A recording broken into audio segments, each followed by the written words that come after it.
nou gaan uitvind. Een van ons werknemers het vanoggend aangekom en ons vermoed hy is onder die invloed van drank. Ek wil net weet, omdat ons nie in ons beleid en kontrakte enige iets het om alkoholtoets te doen vir ons werkers nie.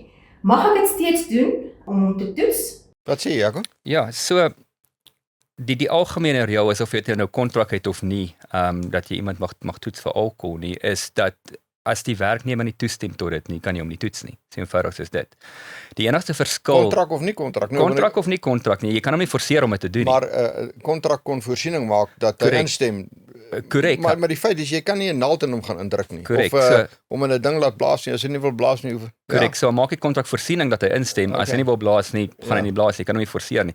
Die enigste verskil is, as jy dit wel in 'n beleid of 'n kontrak vervat het, en hy het toegestem in die kontrak, en hy weier nou, dan is dit die aard van die saak 'n ander wangedrag, en dat hy weier om 'n wettige instruksie uit te voer. So dan kan iemand daarvan aankla. Jy kan natuurlik ook dan as hy weier om te blaas, net sy simptome observeer. Dronkenskap is gewoonlik redelik duidelik, rooi oë, sy spraak wat aangetast is, onpas op die voete. Tensy hy 'n gereelde drinker is, ja. So jy kan daai simptome gebruik, maar dit is nie so maklik om net op grond van dit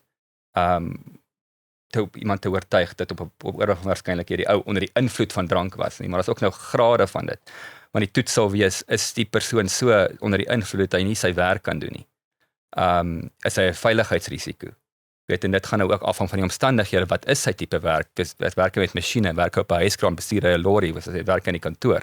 So daar's 'n klomp omstandighede wat in ag geneem sal word wat die impak van sy wangedrag sal beïnvloed. So hierdie werkgewer, die eerste ding is stem jy in of stem jy nie in. As jy nie instem nie, as hy of sy nie instem nie, dan is dit relatief komplekse proses wat dan volg. Korrek. En jy het nie baie tyd om die waarnemings te maak nie. Daar's 'n window of opportunity wat jy nou moet hierdie goed doen. Jy kan dit teen die tyd dat die e-mail hier by ons uitkom is die al sober, is dit verby. Ja.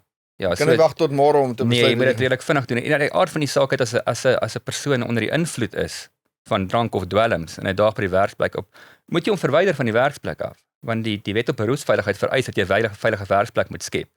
En 'n ou wat met gevaarlike masjinerie werk en hy's dronk, skep nie 'n veilige werksplek. En dit op grond van jou waarneming. Net op grond van jou waarneming. Net van jou waarneming, jy die reg om daai maak. Ja, jy kan hom nie toets nie, maar jy kan op grond van jou waarneming kan jy doen. Kan jy hom verwyder, jy het 'n plig om dit te doen. Ja.